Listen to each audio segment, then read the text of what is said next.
The book of Job is probably one of the most early short stories in world literature. Certainly the oldest one in the Bible. Interesting story that the adversary, an angel of the Lord, sometimes later called Satan, comes to God and says, you know, your servant Job, who is so wonderful and has everything, I will bet you that if you take everything away from him, he will curse you. God says, no way. Go ahead. Do whatever you want, but don't kill him.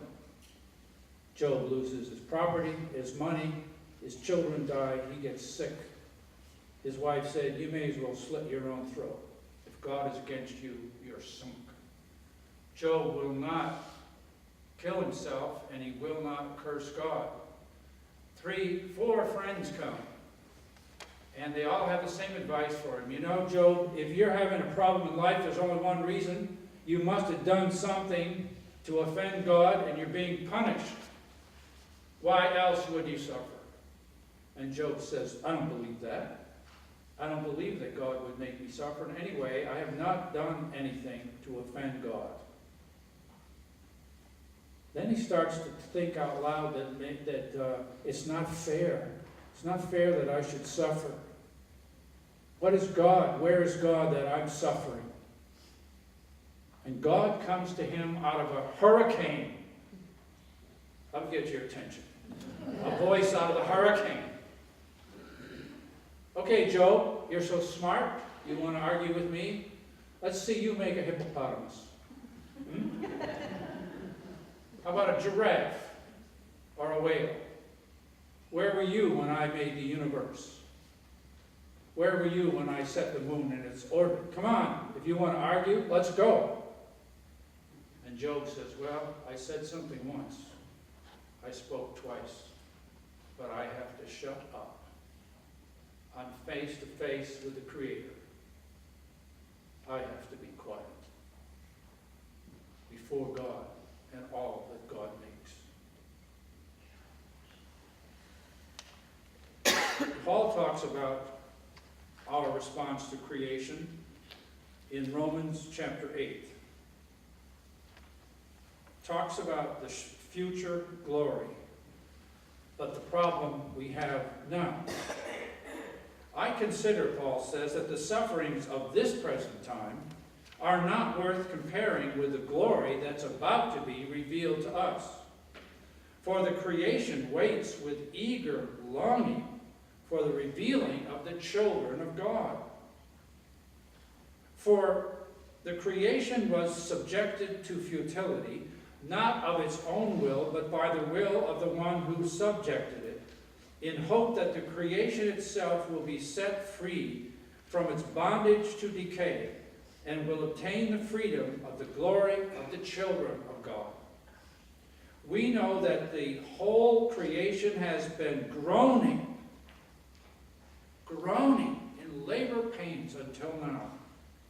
Not only the creation, but we ourselves who have the first fruits of the Spirit groan inwardly while we wait for adoption, the redemption of our bodies.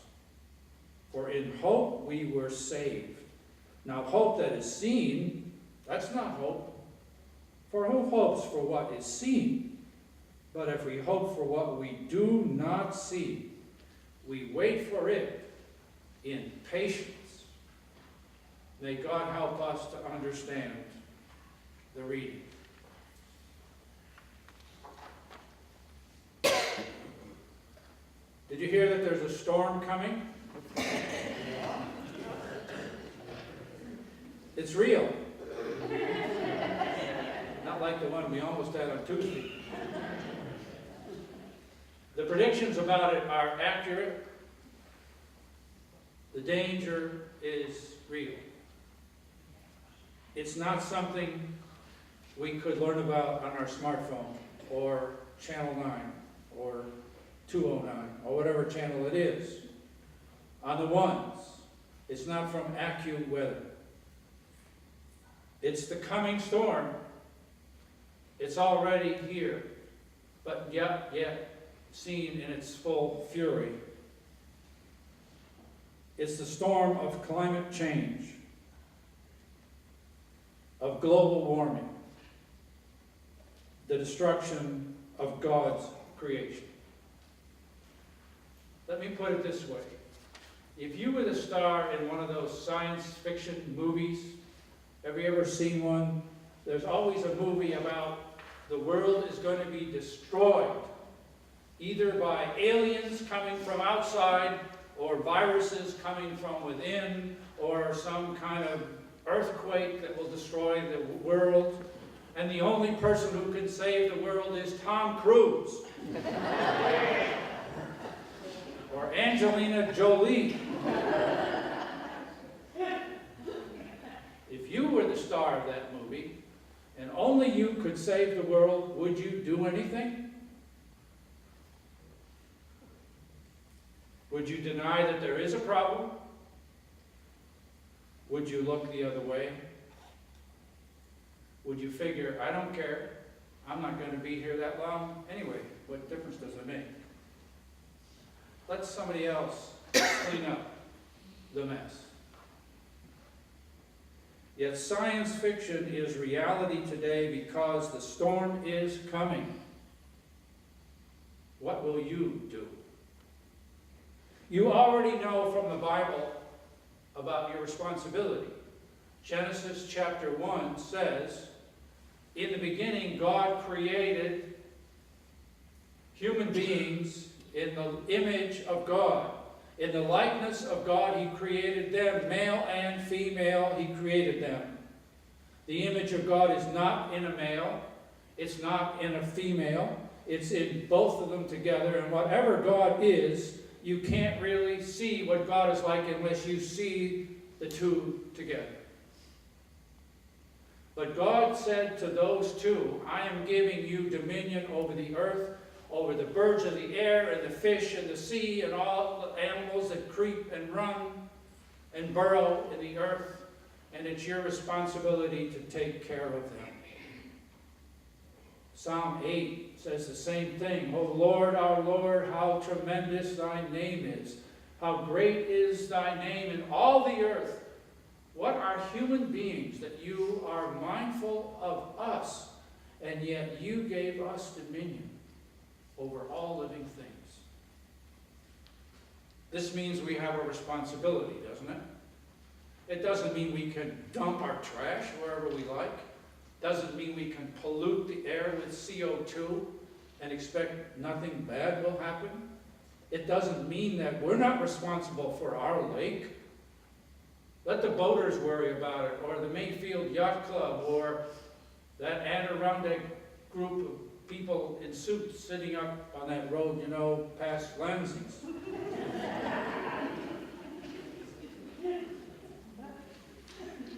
But we have the power to destroy or to save this world. We also have the greed to have more and more things and look away. You know the scriptural admonitions. Paul says the whole creation is groaning. And you know that that's true. You know the scientific admonitions, don't you? Or have you put those out of your mind? When I was in San Diego at the annual meeting of the Society of Biblical Literature and the American Academy of Religion, one of the speakers was Thomas Ackerman, Dr. Thomas Ackerman, the head of the Department of Atmospheric Sciences at the University of Washington. He said, climate change is a scientific fact. It's not speculation. It's not guesswork. It is a proven scientific theory. He says, I tell you that as a scientist, and I tell you that as a committed Christian church member. He's a member of the Christian Reformed Church in Washington. You know that's a very conservative church. He says, why is it that some Christians don't accept their responsibility for God's creation? Well, some of them don't think the science is right. He says, as a scientist and a Christian, I'll tell you, they are wrong. They do not know what they're talking about. He said, as a Christian, why do they deny this problem?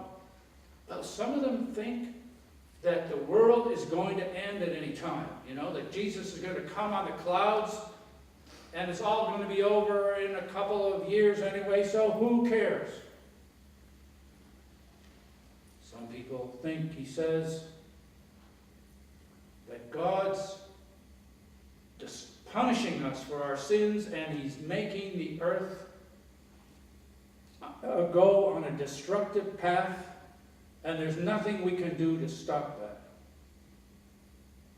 A third group says, well, you know what? There's going to be a new heaven and a new earth. Book of Revelation promises that. And so why worry? God will fix everything, no matter what we do. He said, I'm not a Christian like that. I'm a Christian who takes my responsibilities seriously. And I know, he said, if we don't do something to preserve God's world, it will not be here in a few years. You ever heard of Bill McKibben?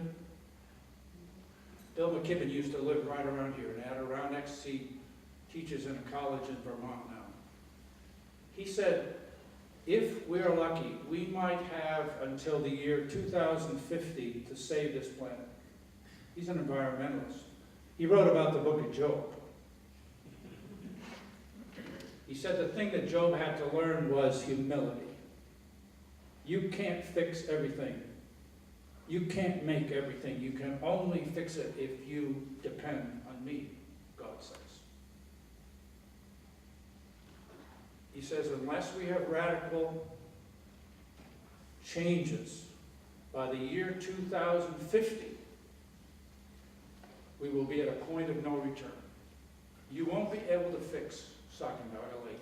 You won't be able to fix the atmosphere. You will not be able to fix the Hudson River. Another person said, you know, we're meeting here in San Diego. Isn't that a great place to meet? The next time they meet here, some of us won't be here because we can't come, or we might not even be alive. But she said, it's possible that San Diego won't be here either. Oh, that couldn't happen. That could never happen. Oh, you don't think so? Anybody take National Geographic? You believe in National Geographic? Article at the end of the National Geographic, the current issue. Treading water. It talks about all the coastal cities that are in danger. Miami, New York, San Diego, Los Angeles, North Carolina, New Jersey, New York City. We're going to be underwater. What, do you think this is fiction? You think this is a short story? This is written by scientists. McKibben says, you know, we talk about stewardship as Christians, but in some ways we're pretty naive. We don't understand what stewardship really means. It doesn't mean just picking up trash. That's good. It doesn't mean building just an environmentally friendly building, which is really great. It doesn't mean putting in new light bulbs or even driving Prius. He said it means a lot more than that. It's going to take everybody working together. You have until 2050. So we think, oh man, if this is the kind of storm that's coming, and it's true, what can I do?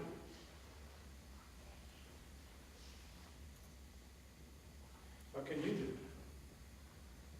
I could do nothing. Hope for the best.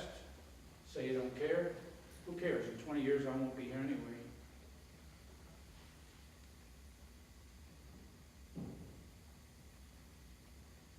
Dr.